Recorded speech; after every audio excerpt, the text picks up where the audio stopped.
semuanya, aku Yohana Lumbantoruan. Ketemu lagi dengan aku di YL Channel, Yohana Lumbantoruan Channel. Nah, di YouTube ini, di channel ini, di channel ini kita akan membahas tentang pengalaman hidup yang bisa kita share, yang mungkin bisa memberikan semangat untuk teman-teman semuanya. Nah, hari ini aku akan mengambil satu topik tentang UTBK atau yang dulu di zaman aku SBMPTN. Nah, judulnya apa ya?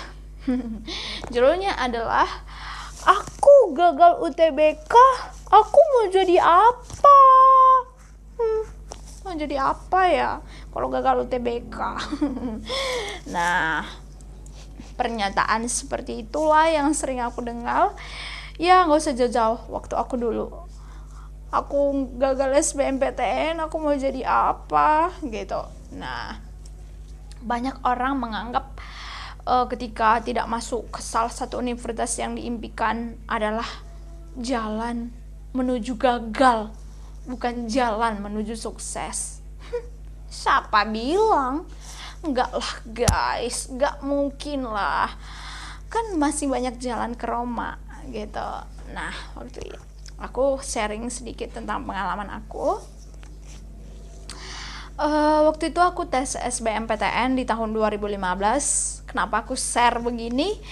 Ya, karena mungkin di luar sana juga anak-anak UTBK atau yang sudah pernah UTBK tapi gagal. Nah, akan di luar sana juga pernah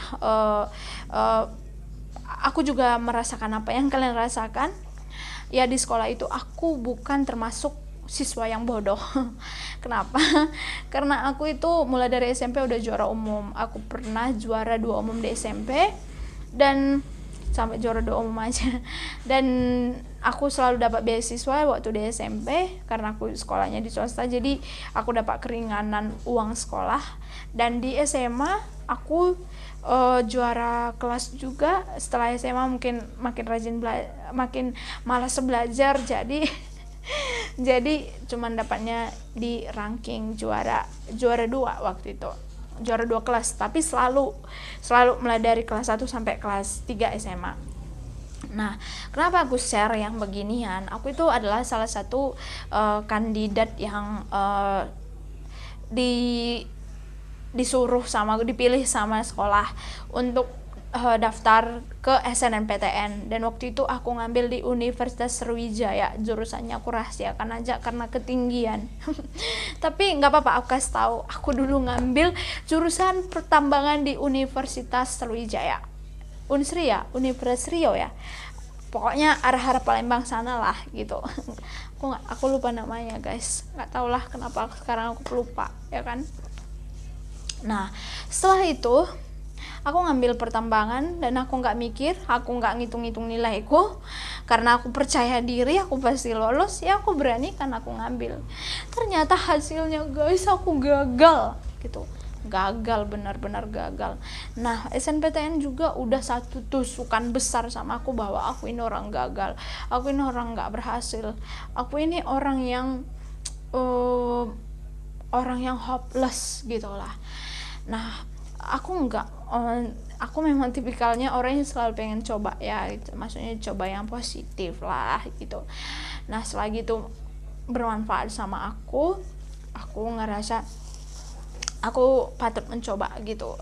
Nah, jadi waktu itu aku tes SBM lagi karena udah sedak malu, karena malu sama teman-teman, malu juga baratnya kasihan sama orang tua yang udah naruh harapan besar sama kita gitu, tapi kita gagal gitu. Itu kayak salah satu pukulan yang besar sama aku. Aku gagal, aku ternyata orang yang nggak bisa bahagiain papa dan mamaku kayak gitu. Nah, setelah itu aku udah tes semuanya di tahun 2015, SBMPTN yang sekarang UTBK, mandiri aku udah coba, bahkan Politeknik Negeri pun aku udah coba dan semuanya gagal gitu. Betapa mirisnya semuanya gagal kan guys gitu. Tapi tahu nggak hal yang buat aku semakin semangat? Aku selalu mikirin bapak mama. Mereka adalah pejuang, mereka aja nggak nyerah, masakan hal seperti ini aku nyerah. No, no, no. Aku selalu buat garis besar dalam hidup aku, prinsip aku, kalau mama dan papaku bahagia melihat aku, berarti itu pasti aku sudah bahagia gitu. Aku selalu pegang prinsipku yang itu gitu. Makanya sampai sekarang aku nggak mudah menyerah hal apapun itu, aku nggak mau nyerah guys, karena ketika aku nyerah aku sudah menghentikan 1000 langkahku, tapi ketika aku maju aku berjalan 1000 kali lebih cepat. Itu adalah prinsip hidup aku. Nah, apa yang terjadi di tahun lanjut lagi ya, di tahun 2016, karena aku orang yang nggak nyerah. Selama tahun 2015 aku belajar sendiri. Memang dulu aku nggak bimbel ya guys, karena ya dari segi keuangan juga tidak mencukupi waktu itu. Memang betul, kalau ada uang apa bisa dilakukan ya guys gitu. Tapi bagi orang yang tidak mau menyerah, uang bukanlah satu halangan. Apapun bisa kita kerjakan, yang penting halal gitu ya. Jadi tahun 2016 aku tes SBMPTN lagi, dan waktu itu aku pilih salah satu universitas di daerahku, di USU. Jurusan yang aku pilih waktu itu adalah teknik kimia, karena aku dari IPA ya kan. Jadi aku ambil teknik kimia, aku ngerasa aku layak masuk ke situ, karena dulu di kimia waktu SMA ya bisa lah aku diandalin sama guru aku waktu itu. Karena aku dulu suka pelajaran kimia dan fisika juga ya guys. Waktu SMA aku suka kimia dan fisika. Tapi kalau ditanya sekarang aku nggak tahu apa-apa, udah lupa, terlanjur lupa ya guys, terlanjur lupa. Nah, waktu itu di tahun 2016 apa yang terjadi? Karena aku ngambil teknik kimia, aku aku gagal. Ya aku kembali lagi nyalahin diri aku gitu. Maksudnya nyalainnya gini, wah aku kurang apa sih gitu, kok aku bodoh amat, kok aku salah strategi di mana gitu, aku salahnya di mana gitu. Ternyata apa yang terjadi guys, ya aku dilemanya gini. Waktu itu mamaku sampai datang dari kampung hanya untuk mengantarkan aku ujian SBMPTN, karena mamaku adalah support system. Aku jadi sedih dong, ingat mamaku dulu gimana dia ngantarkan aku ujian SBMPTN. Dulu lokasi aku itu di universitas swasta di kota Medan, ini dekat juga, udah dekat di tempat tinggal aku sekarang. Sedih sih gitu, apalagi dengar beritanya juga aku gagal. Aku ingat aku udah ngecewain mamaku berkali-kali, aku udah ngecewain dia gitu. Karena bayangin seberapa capeknya mamaku dari kampung datang hanya untuk mengantarkan aku ujian SBMPTN. Sedih sih guys, tapi apa yang kulakukan setelah aku gagal? Papaku menawarkan aku kuliah di universitas swasta, karena dia lihat aku orangnya bisa belajar juga. Jadi mau tidak mau keadaan ekonomi yang rumit pun dipaksakan untuk supaya aku bisa kuliah di swasta gitu. Tapi waktu itu karena perjuangan papaku, karena papaku juga berharap aku sekolah tinggi, karena aku dulu nggak pengen kuliah di swasta ya gitu. Tapi jangan salah loh, ini nanti aku bakalan sampaikan kesimpulannya. Jangan karena ambisi kita juga kita jadi nggak tahu di mana passion kita gitu. Nanti aku jelasin lagi sampai ke situ. Aku selesaiin dulu ini. Nah, waktu itu ya aku terima tawaran papaku, aku pilih universitas yang aku suka, karena dulu aku pengen jadi guru. Tapi sekarang aku pikir-pikir, aku nggak punya tujuan ke situ lagi gitu kan. Aku ngambillah jurusan Fakultas Pendidikan, Ilmu Pendidikan, waktu itu jurusan Bahasa Inggris. Nah, aku ambil salah satu jurusan Bahasa Inggris di salah satu universitas swasta yang memang lumayan bagus juga di sini gitu. Dan waktu masuk sebenarnya aku nangisnya kayak gini. oh Tuhan, aku jatuhnya ke sini gitu. Perjuangan aku yang selama ini udah aku buat apa nggak kelihatan ya Tuhan gitu. Jadi kembali lagi nyalahin diri terus gitu. Stop, jangan mau nyalahin diri kamu terus. Pilih apa passion kamu gitu. Jadi karena aku ambisinya gimana ya, aku bilang itu visi atau ambisi nggak jauh-jauh beda mungkin ya gitu, tapi waktu itu aku kayak ngerasa udah hopeless lah gitu. Nggak usah lah tes SBMPTN lagi tahun ketiga, ngapain, aku kan nanti udah semester 3 di sini gitu. Nah waktu itu aku mikir lagi, karena uang kuliahnya di situ 8 juta sama aku udah besar kali, karena keadaan ekonomi pun 8 juta per tahun ya, maksudnya keadaan ekonomi pun bukannya banyak-banyak sekali waktu itu. Jadi aku kasihan sama orang tuaku, sama papaku, aku kasihan, dari mana papaku ngambil uang sebanyak ini gitu. Nah jadi aku memang kuliah selama 1 tahun di swasta. Setiap ada kesempatan makanya setiap ada kesempatan aku coba lagi gitu. Tahun 2017 di akhir tanggal penutupan SBMPTN, aku mulai kayak gimana ya, aku coba lagi nggak ya, karena aku nggak pantang menyerah ya guys gitu. Nah aku cobalah SBMPTN tahun 2015, dan waktu itu aku ngambil jurusan sosum, semuanya sosum 1, 2, 3. Dulu kami bisa ngambil 3 jurusan.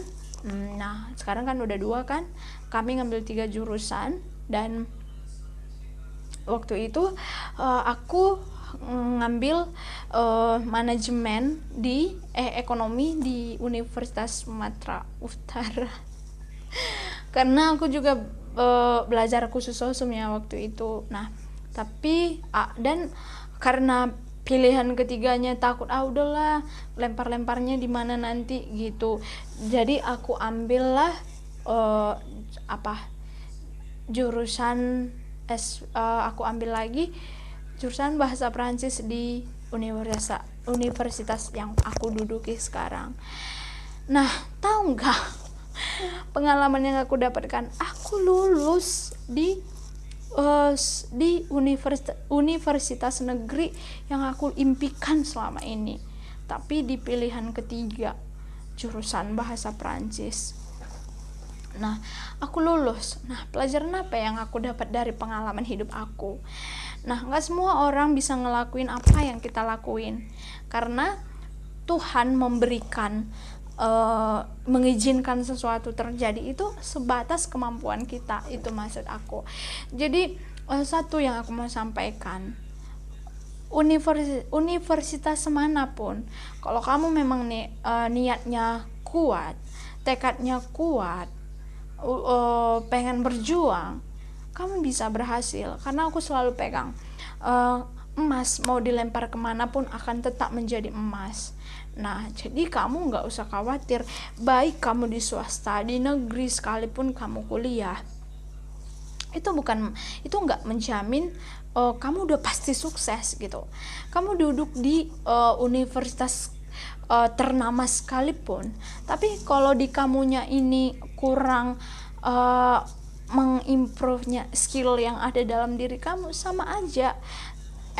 Pegang ini kata-kata ini, emas mau dilempar kemanapun akan tetap menjadi emas. Dan satu lagi, universitas negeri ini, aku udah di universitas negeri ini sekarang, bukan satu-satunya jalan menuju sukses, tapi satu jalan. Satu jalan, bukan satu-satunya jalan. Mau di swasta, mau di negeri, itu sama, tergantung kamu bagaimana gitu. Nah nanti aku bakalan share lagi gimana pengalaman aku setelah lulus di universitas negeri yang aku dapatkan.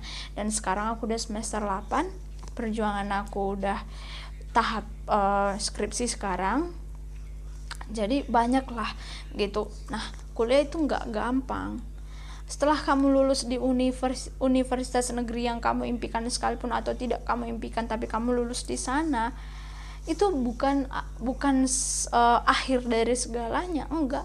Itu adalah satu langkah, setitik langkah gitu. Jadi karena masih banyak langkah-langkah yang akan kamu lewati. So prepare yourself, persiapkan dirimu menghadapi apapun yang di depan kamu gitu. Semuanya bisa kita lewati kalau kita nggak berhenti berjuang. Nah, sekian dari aku sharingnya tentang UTBK. Yang penting kamu semangat dulu, kamu berjuang dulu, kamu ingat papa mama, orang tua kita yang udah berjuang sama kita. Itu aja. Nanti aku bakalan share setelah lulus SBMPTN atau UTBK sekarang ya. Setelah lulus UTBK mau gimana lagi setelah itu. Oke, terima kasih udah dengar sharing aku hari ini. Jangan lupa share, like, comment, and subscribe. Nah, kalian bisa untuk menyemangatin aku juga, kalian bisa komen di bawah aku mau share apa. Kita bakalan banyak-banyak share nanti yang sangat-sangat